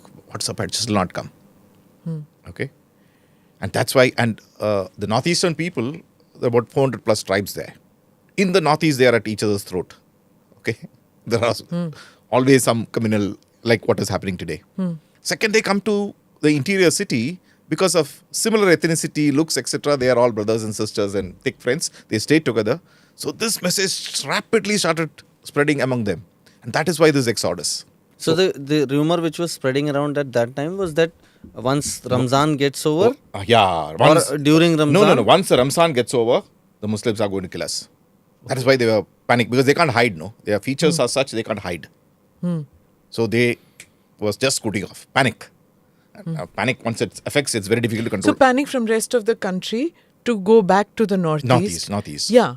Which would bring certain economies completely to a standstill, which are dependent on people from the northeast. And look at the social cohesion, no, for generations, because the northeastern people were slowly integrating into the mainland economy. or was it a deliberate attempt? No, it was not. It was totally by accident. So that civil servant, that is where he started getting faith in me, because he was from the Manipur cadre, Mr. Shambhu.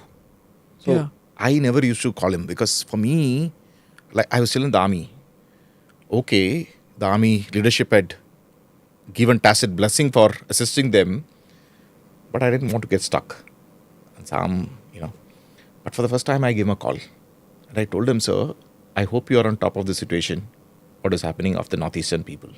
And he told me, Pavi, this is a terrible tragedy which is going on. I don't know what to do.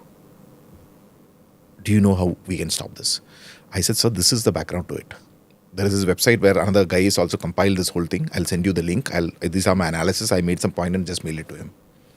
And I told him, see, in classical information operation, what you need to contract this. You need to come and make a media splash that the whole thing is by Pak terrorists, nothing to do with Indian Muslims.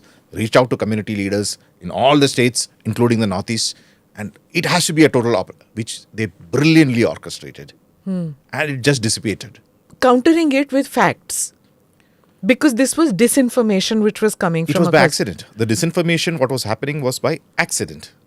But for the first time, the Ministry of Home Affairs realized certain morph pictures can create this sort of disturbances. Right. So it's, this is very significant because in the past couple of days, I am getting this continuous spamming by Twitter handles which just have 5 to 6 followers, weird, and they have Indian names, and they're saying, why are you focusing on Imran Khan? Why are you focusing on the situation in Karnataka, on political? Why don't you talk about Manipur? Why don't you talk about Manipur? I was like, why are you interested? And then I start, when it was too much of it coming with images, supposedly of Manipur problem. And I was then, firstly, none of us have the time to go in and see, right, that who's tweeting. Now, when I'm getting so many messages, I don't bother. But I am getting it on a regular basis. Why are you interested with 5 Twitter followers to tell me to cover Manipur? But this constant thing then happens. Then you tend to turn around and say that, listen, are we covering less of Manipur as compared to the others? So what I'm trying to say is this influencing. Information. Yeah. Information will immediately, like, what is AI? I always try and give this example. our brain from 5 senses, it's fed into your brain, and then you react, right? And through decades, you become wise.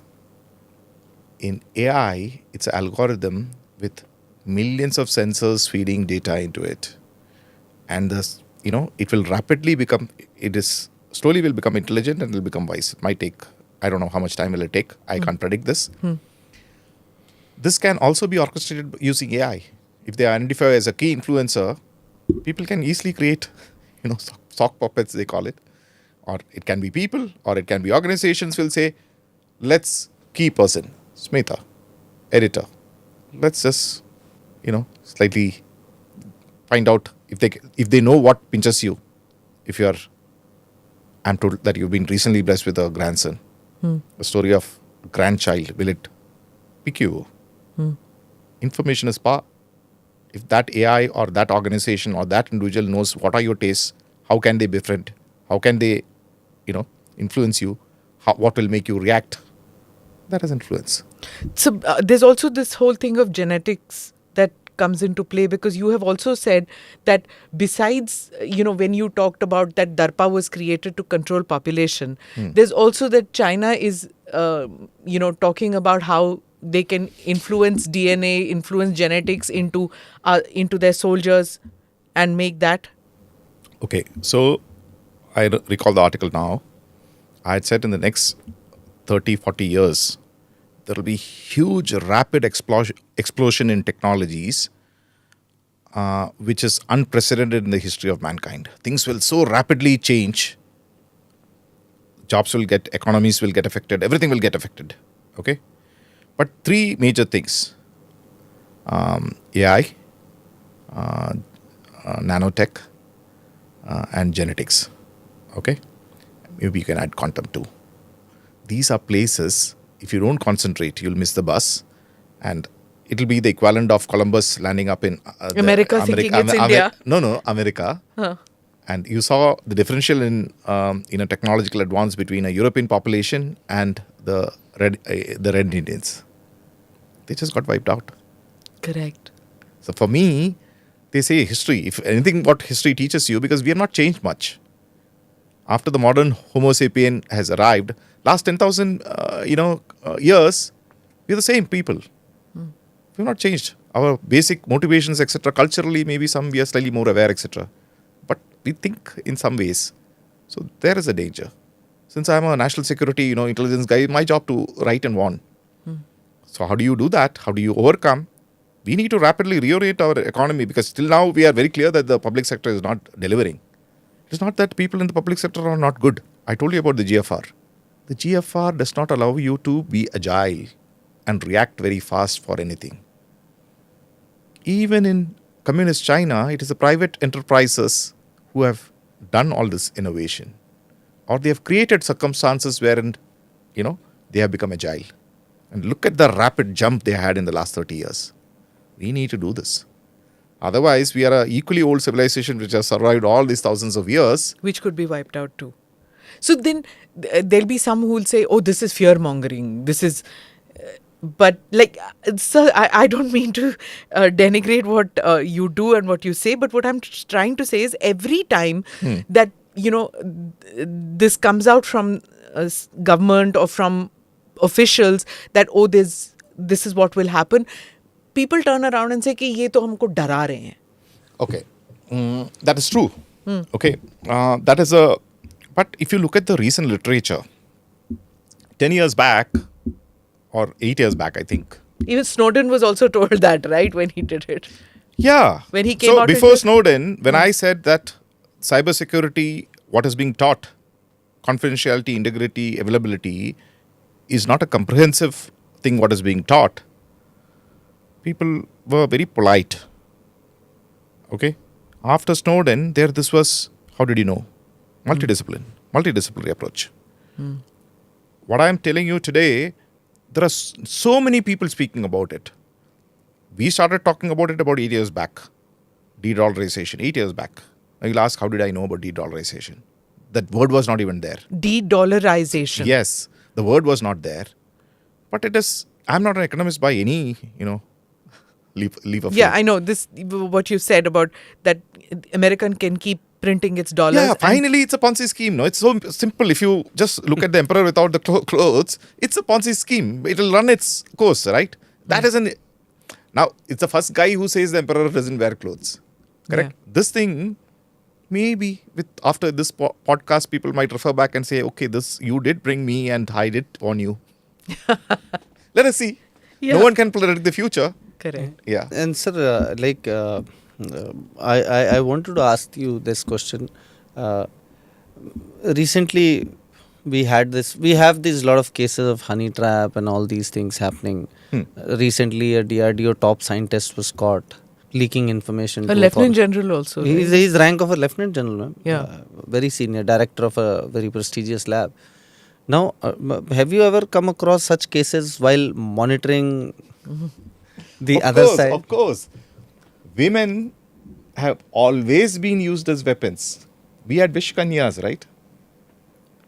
Okay. Now, let me give you an anecdote without revealing too much. Many moons back, okay, we were looking at monitoring a gentleman from the Pak military, defense attaché in a nation, and he was having a roaring affair with a Eastern European diplomat, okay? To the extent he was so infatuated with her, his password was Her name. in her name. Oh, how pathetic. What a giveaway. I mean, ये तो कोई भी जानता है कि नहीं करना चाहिए. Now, to my fascination, our man came back, got promoted, and got into ISI. There you are. Okay. So Did he dump that lady? You won't tell me. I'm sure if he's alive and listening to it, he will not be sleeping today properly. And No, that's okay. did he change the password after returning? So no. Because why it came out to me in the logs, it leapt out to me in the logs it was Eastern. I said Pakistani, this using East. And then I started getting into it and I found out, oh, this looks like a. Oh my goodness. Okay. And is that how Indians also get into trouble? Because of too much of Facebooking? With pretty looking faces, women faces who could be actually ISI men sitting in dark rooms? Like I am a journalist who covers defense. I used to about 5-6 years back, I used to put my pictures with rifles and all, and we would get friend requests from very odd names and saying I am very impressed. A lot of journalists and other people also get who pose. So It's a human nature, no? So the three great vices of mankind is, now I say with all this women empowerment, we need to slightly change it. It's WWW, wine, women, wealth. Not necessarily in that order. So with all due respects to feminists, it can also be men. So Right. It's okay. So these are things which will be eternally weakness. If you have very few people can avoid all three. And very few people can do it in combination. If you look at our own mythology, even, Brahma Rishis, people who have achieved so much of this, finally when Indra used to send that Ramba and Apsaras Tilokam, Okay. But with regard to China, does it happen? yeah. So the Chinese, Do they employ a lot? There's supposedly in Nepal, there was one lady, a yeah. So diplomat. I have also read all that. See, till the time I was in service, China we knew was a strategic threat, but our focus was primarily towards, Pakistan. But just for I had also one small little incident. We felt that we were a cyber superpower. So I was one of the first guys to, although that term cyber coolie was there, but when you get into it, most of our brilliant guys were working in the outsourcing industry. Because Pakistan and China did not have that outsourcing industry, there were a lot of brilliant guys working in the malware creation industry. In Pakistan. In Pakistan as well as China. In In fact, China. one of the first virus was created by Pakistani. It's a curious thing, no? So we had very rapidly reached, but the Chinese were slightly ahead of us because our people who were here, they were earning in dollars. So people could not, Oh, so to damage our outsourcing industry. No, not like that. I didn't mean it like that. But people who are into cyber intelligence. I meant in cyber In intelligence. The Chinese were one generation ahead of us. Okay? when you look at cyber intelligence, their networks, because they were looking at the US and they were competing with the US. They were not looking at India. But very curious, one case which came to me, I realized this is a Chinese intelligence operation, okay? And I was very fascinated because to my knowledge, that is the first sign of a Chinese intelligence operation penetrating the Indian military at that time. So I wrote a report. It went up and people were not ready. People just said, oh, it could also be spam. That was a thing. So my boss called me and said, so what is this, Pavi? So I said, sir, when there is a dispute between, two professional opinions, which can happen, then what do? You go out to the people outside, the industry, the academia, etc. Let us take their inputs too. So there again, GFR. Okay, I am an intelligence operator. I had a lot of freedom. The other people who are sitting in the hierarchy, they are military people, they do not have my freedom. So I immediately pivoted. I knew Kukil, Sanjay Katkar, whom I had met many years back. I sent that sample to him and said, can you give me an analysis? I knew professionals outside. I knew academicians outside. I got to them. I made them analyze. And I made such a, comprehensive proof of what I said is. And I even found out the American side also was facing Chinese threat at that time. And there was something called Titan Rain, which they had published material. This was identical with Titan Rain, So I prevailed. And Titan Rain was what, sir? Titan Rain was the name given to a Chinese, hacking group by the Americans. By the Americans. So the same malware had been repurposed to target India. Fascinating. For me, it was a very, fascinating discovery, So can we take steps like, okay, ban TikTok? Is that enough? Or do we need to do more? I know when India banned TikTok, the whole world came cracking down on us. That was stupid people. And now American states, one by one, are stopping it. Data. Because second, you have an app which is very popular and people are on that data can go back to the creator. That is why that, if there is going to be, if it is a global village, whereas wherever a phase of globalization, people say, but whenever that this breaks up, you have to prepare for that war. And that's what's exactly going on. Because the next 10, 20 years is going to be times of heightened conflict.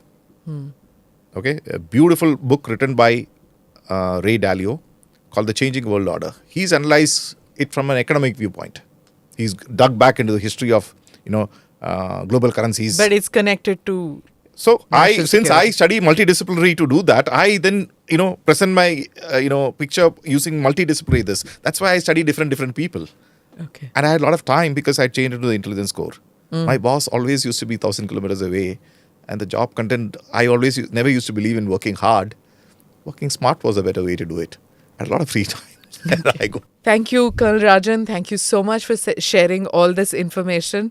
It's been so much. I'm going to take time to process this whole thing, as was Ajit, I think, going to do it. Immensely grateful for all the information that you've shared with us. Thank you so much. Let me put it in, my concluding statements, okay, for your viewers. The sage of war is Sun Tzu. He's very famously said, victorious armies win before entering the battlefield. I'll slightly amend it. In the information age, victorious armies and nations create products, especially information communication technology products, and sell it to the nations which are going to be defeated. Okay? And the nations which are going to get defeated and the armies which are going to get defeated by those, air gap it, deploy it, and will certainly buy defeat. Okay. Interesting. Okay? Do think about it. We have to be Atmanirbhar. I'm so happy that this step has been taken. And if you go back, 100 years hence, if we make this a success, this would be the most defining part of the Indian civilization. We were great a long time back. We are far from greatness today. If this succeeds, we have a chance. Thank you so much. So for our viewers, thanks for listening in to this. Do like or share on whichever platform you have seen this or heard this. Namaste. Jai Hind.